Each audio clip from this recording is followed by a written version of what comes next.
सो hey guys, कैसे हो आप सब लोग। आई होप आप सब लोग बढ़िया होंगे एंड आप लोग की प्रिपरेशन भी अच्छी चल रही होगी। तो भाई आज के टारगेट्स मतलब भाई जब से मैं इनकन्सिस्टेंट रहा हूँ ना भाई, तब से मैं कुछ कर ही नहीं पा रहा। मतलब धीरे धीरे थोड़ा कोशिश कर रहा हूँ आगे आगे बढ़ने की। लाइक मैंने आज कल मैंने 2 घंटा पढ़ा था, 2 घंटे से मतलब थोड़ा 3 घंटा, और आज मैंने 4 घंटा पढ़ लिया। तो धीरे धीरे बढ़ाएंगे, अब वापस कंसिस्टेंट हो जाएंगे हम लोग। लगभग 8 घंटे तक मैं कंसिस्टेंट रह पाऊँगा, धीरे धीरे बढ़ाएंगे। कल मेरा टारगेट है हमारा कि कल 3 लेक्चर्स हो जाए, क्योंकि आज मैंने सिर्फ फिज़िकल केमिस्ट्री का एक लेक्चर किया, फिर और केमिकल इक्विलिब्रियम का लेक्चर नंबर 1 किया, थर्मोडायनामिक्स का पूरा रिवीजन किया, और सेंटर ऑफ मास का लेक्चर नंबर 2 किया।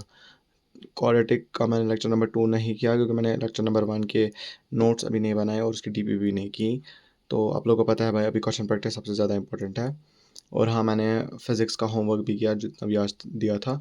डीपीपी डीपीपी भी मैंने की, डीपीपीपी, और उसका होमवर्क भी किया मैंने। मतलब अभी किया नहीं है लेकिन कर लूँगा। अभी मैंने, अगर मैं वीडियो चढ़ाऊँगा तो वो मतलब फिर आ जाएगा अगले दिन की वीडियो, तो मैं नहीं चाहता, लेकिन मैं कर लूँगा डीपीपी और होमवर्क भी। और बात आती है फिजिकल केमिस्ट्री के, थर्मोडायनामिक्स पूरा कंप्लीट हो चुका है और उसका मैंने कंप्लीट पूरा रिवीजन कर लिया है।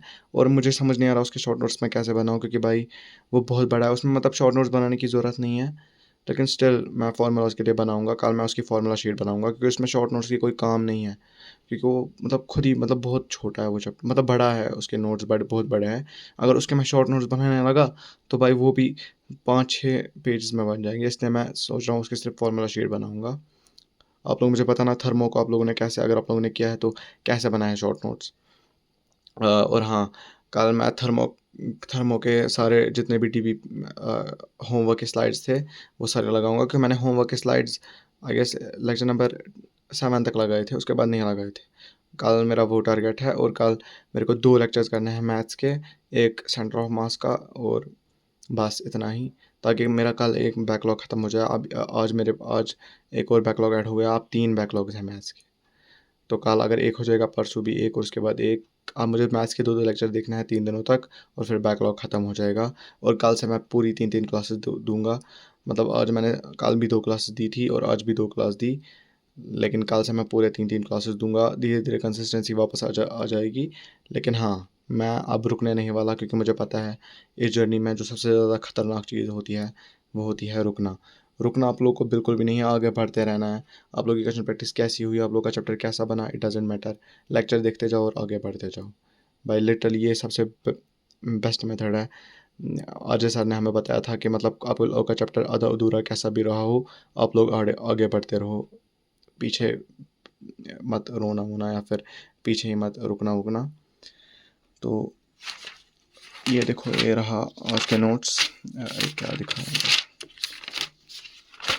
तो ये है सेंटर ऑफ मास का लेक्चर नंबर 2। कहाँ से है, हाँ यहाँ से। ये रहा lecture number 2 centre of mass का, ये हो गया।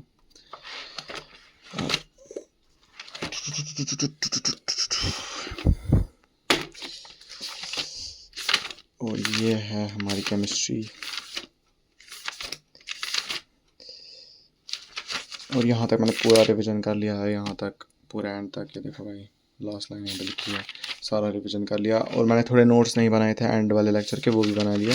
ये देख सकते हो भाई, थर्मोडायनामिक्स कितने का पेज में है, आप लोग देख लेना। तब भाई बहुत ज़्यादा पेज में है।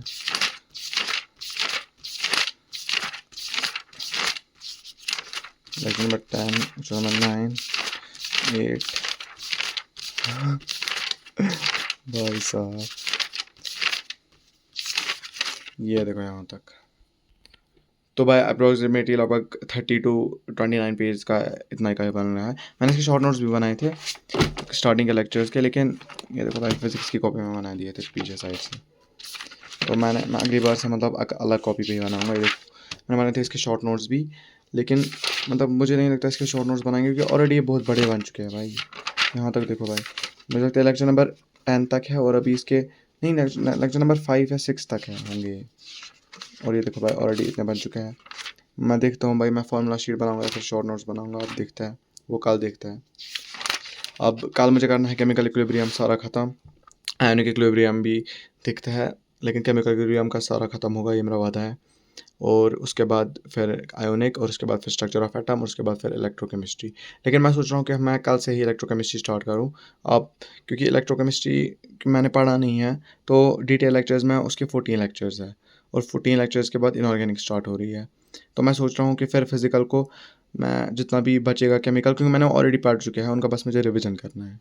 तो मैं सोच रहा हूँ मैं फिर जब इनऑर्गेनिक चलेगी तो उसके साथ-साथ फिर फिज़िकल भी करूँगा, लाइक केमिकल इक्विलिब्रियम, आयोनिक, और ये इसलिए मैं सोच रहा हूँ। आप लोगों को क्या लगता है गाइज़, मैं कल से इलेक्ट्रोकेमिस्ट्री स्टार्ट करूँ? क्योंकि मैंने उसके ऑलरेडी एक उसके 14 लेक्चर्स हैं, जिसमें मैंने 1-2 लेक्चर्स देखे हुए हैं, तो 12 लेक्चर्स देखने हैं।